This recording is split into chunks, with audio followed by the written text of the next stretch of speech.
The number of interviews you do doesn't equal confidence. Clarity does. And that clarity, it starts before you ever post the job. Because here's the truth. We've seen small businesses run 5, 6, even 7 rounds of interviews and still not feel sure. In fact, I had a client once who refused to move forward with anyone because they just didn't feel right. We interviewed 10 people. So, guess what happened? I bet you can guess. By the time they decided to make offers, the top 2 candidates had already taken other jobs, and we restarted from scratch. It was a painful waste of time, energy, and opportunity, and it is completely avoidable. Today, I'm going to walk you through how to build a simple, consistent hiring process that gives you real clarity from the start and helps you make the right hire for your small business each and every time. This starts with a foundation that we call a skills framework. I'm going to talk through that. It maps out what a candidate needs to bring on day one and what you're going to train at 30, 60, and 90 days. Then I'll talk about how to build a tight interview process around that framework, every step with a purpose, no fluff. And I've got one of our HR business partners, Marie Rolston, who is doing this exact work every day inside Acacia for our own hiring and for our clients. She's going to share her thoughts. Let's get into it. Welcome back to the HR Connection, the podcast for anyone managing HR in a small business. Not sure if your HR is where it should be? Grab our free HR readiness assessment to find out what's working, what's missing, and what to fix first. The link is in the show notes. Before you ever post a job, you need real clarity on what exactly you're looking for. Gaining that clarity upfront will result in confidence when it's time to make a decision. The way you gain that clarity isn't with a million interviews or silly existential questions like what animal would you be? It's through what we call a skills framework. At Acacia, we start by asking 2 questions. What does this person need to walk in already knowing? And what are we willing to train? What skills do they need to bring? And what can we train? We then map the trainable skills to 30, 60, and 90 days. And while you don't have to do this next part for the interview process to be successful, we don't really stop at 90 days. We know from experience it takes a full year to get up to speed in most roles here. So we also map out what they should own by month 6 and month 12. We use this document in many areas in our business, one of them being performance management. And I will be sharing exactly how we do that in an upcoming episode. So if you aren't subscribed, now would be a good time to do that so that you get that episode when it's out. This skills framework is how you build a meaningful interview process by knowing the difference between a gap that matters and a gap that you can coach and train. Okay, wait, Sabrina, I have to jump in here on this one. You can't just talk about this without seeing the real thing. So let me show you what it actually looks like. I'm going to show you our skills framework for a generalist, but you can and you should use this framework for any role that you're building. Okay, let's start right here at the upon hire section. This part is all about what someone should already bring to the table on day one. You want to think about it like the baseline. This is the stuff you shouldn't have to train from scratch. Now, in this template, things are broken out into categories like recruiting, onboarding, benefits, compliance, all the usual suspects for an HR pro. You don't want to get too hung up on the exact list you're looking at because you'd swap these with whatever makes sense for the role you're building this for.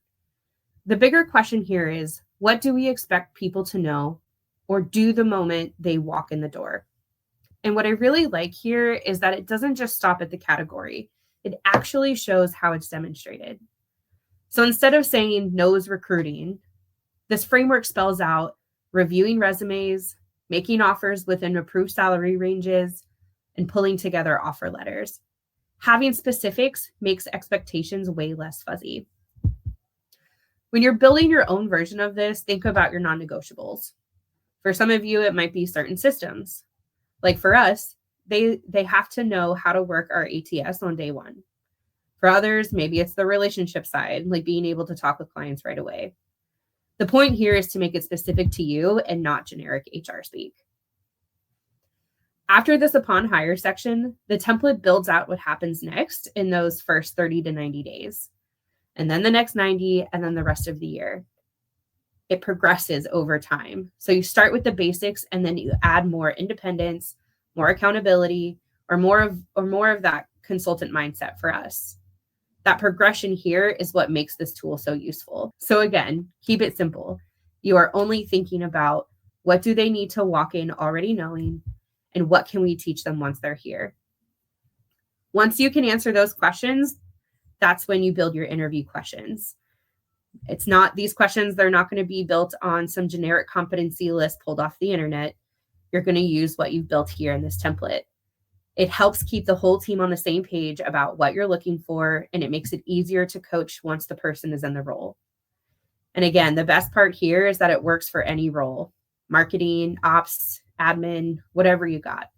The key is getting clear up front on what really matters and what can come later.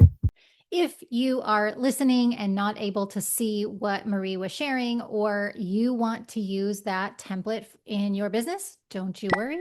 We have made the template available to you as a download. It is linked in the show notes. All right. So now that you've got clarity on what the person needs to walk in the door already knowing, you can build your interview process to ensure you are asking questions that tell you whether they have those skills that are required. You are going to take that framework and create interview questions for each stage of your process that helps you determine if someone has those required skills, both hard and soft skills that are required to do the job now and then learn what they need to in the future. You can build standard interview guides with questions that all candidates get asked, regardless of role. Those would likely be your soft skill questions, and then customize an interview guide for those hard skills that are more role specific. Using interview guides helps keep interviews consistent. It helps keep interviewers on track, and it ensures they are asking questions that actually get you the info you need to make a really strong decision.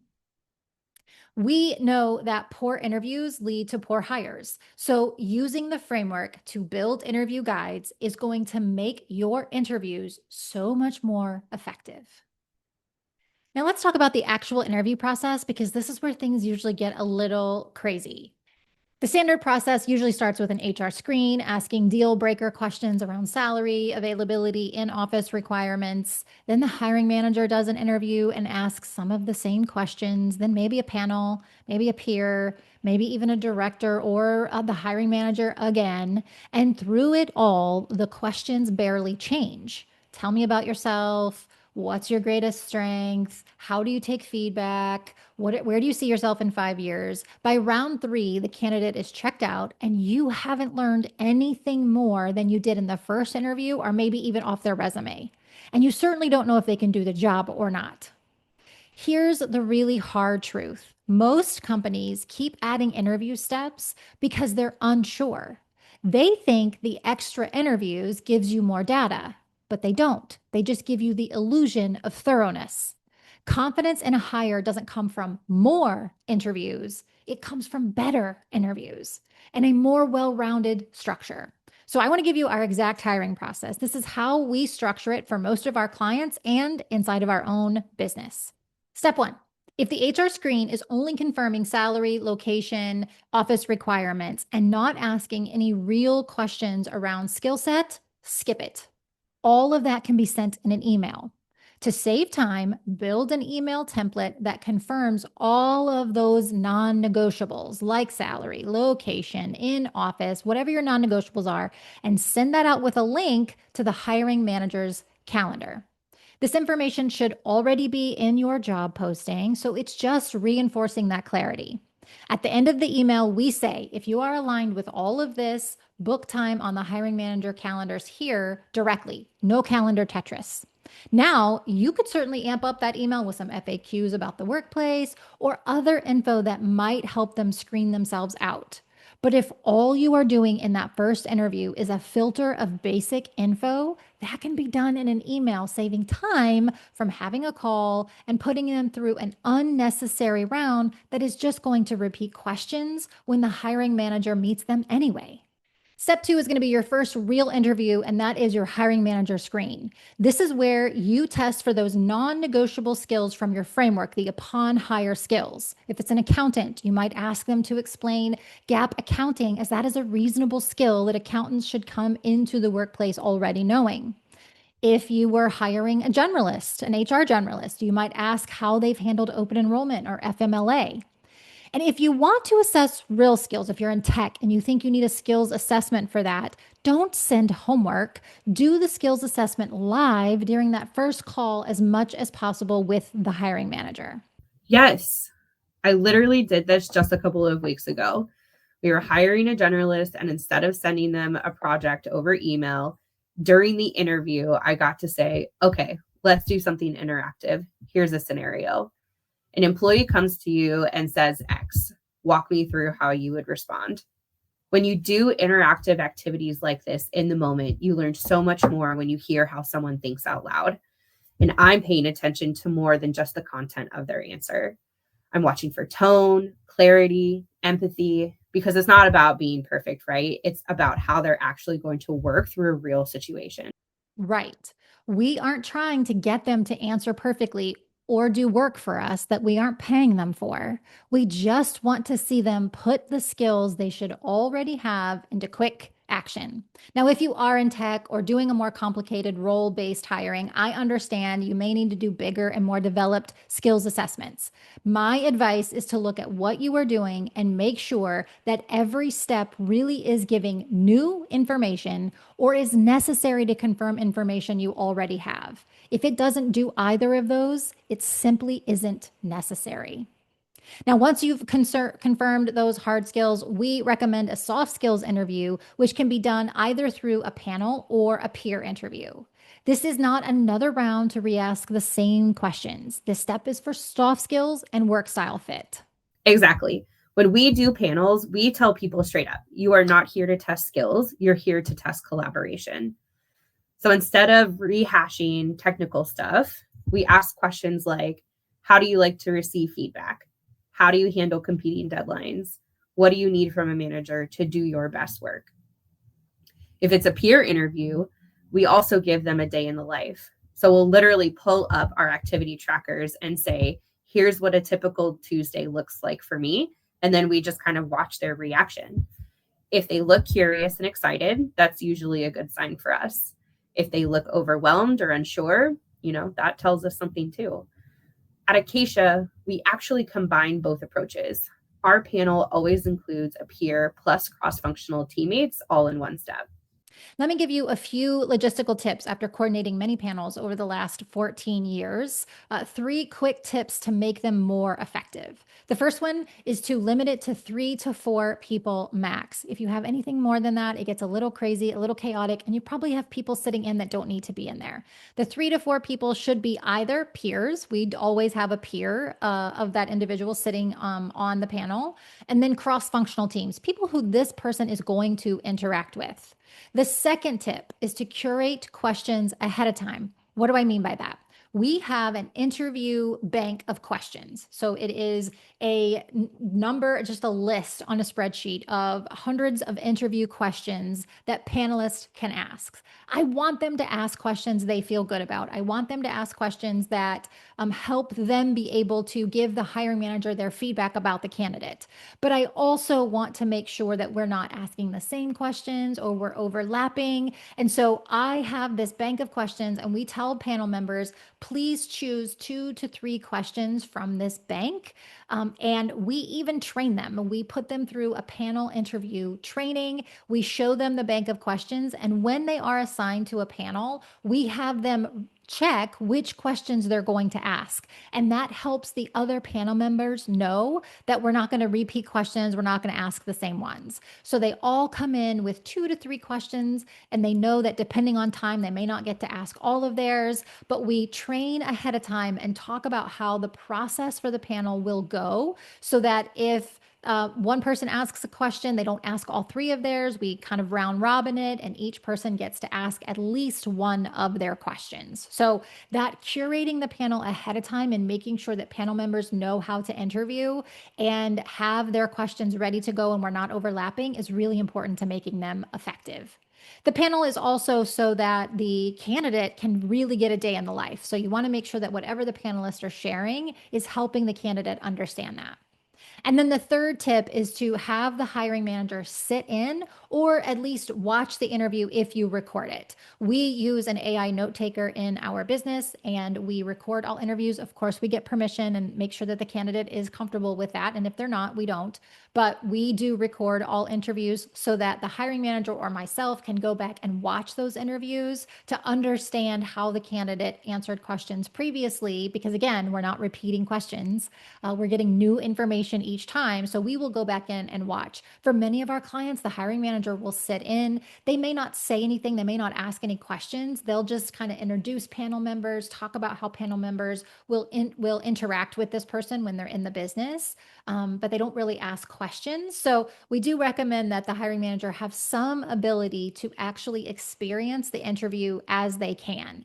We know that our brain forgets things or it interprets things differently than somebody else might. And so having the hiring manager be able to go, in our case, go back and watch every single interview because they are recorded is really helpful in giving them a full picture in what is going on inside that candidate interview process and helps even more with the sureness of their decision. All right.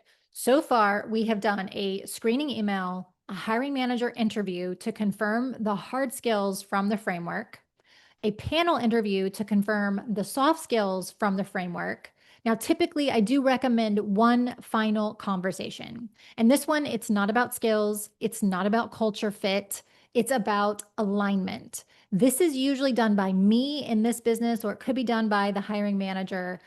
In our client businesses, it's definitely nuanced by size. I definitely recommend that if you are in a super small environment, less than 15 employees, the CEO should maybe still be involved at this level.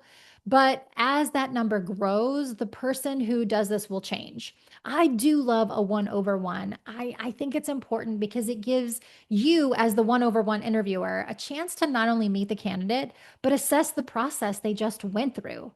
Let me give you some questions that I ask to show what I'm meaning. I ask, do they know who we are? Do they understand how we work? Are they going to thrive in a high feedback, high ownership environment like ours? One of my favorite questions to ask is, why are you still going through this process? What have you heard that's kept you going? That question really tells me a lot. It tells me, have they been paying attention? Did your process actually show them what they need to know? And is something about your company resonating? In a small business, that clarity matters more than anything. After one email and 3 interviews, when structured in this way, asking questions from the framework and using interview guides that ask questions that matter, you should be able to make a hiring decision with confidence. And for those of you working with hiring managers who are never satisfied, you know, the ones chasing purple unicorns, this is the moment to help them zoom out. I've literally had to say to people so many times, stop looking for flaws and start looking for fit. Because by the time you get here, it's not about nitpicking. It's about whether this person can really thrive in your environment. And if you're interested in learning more about what we're talking about, we just wrote a whole blog post about coaching hiring managers with unrealistic expectations. Link to the blog, it's down below in the show notes. So here's your full confident hiring process: a screening email that filters fast, a skills-based interview with live assessment whenever possible, a panel or peer interview that tests for work style, and then a final conversation 1-over-1 that checks for alignment and commitment, all mapped to a skills framework that gives you clarity on what you really need from start to finish. No chaos, no guessing, just smart, efficient hiring. Next week, as I said, we're not done with this framework. I'm going to show you how to use this same tool to build a performance review process that actually drives growth. So grab that download if you haven't already. You are definitely going to want it for episode 3. If this episode helped you shift how you think about hiring, please like, subscribe, or share it with someone else doing HR in a small environment. See you next week. Thanks so much for being here.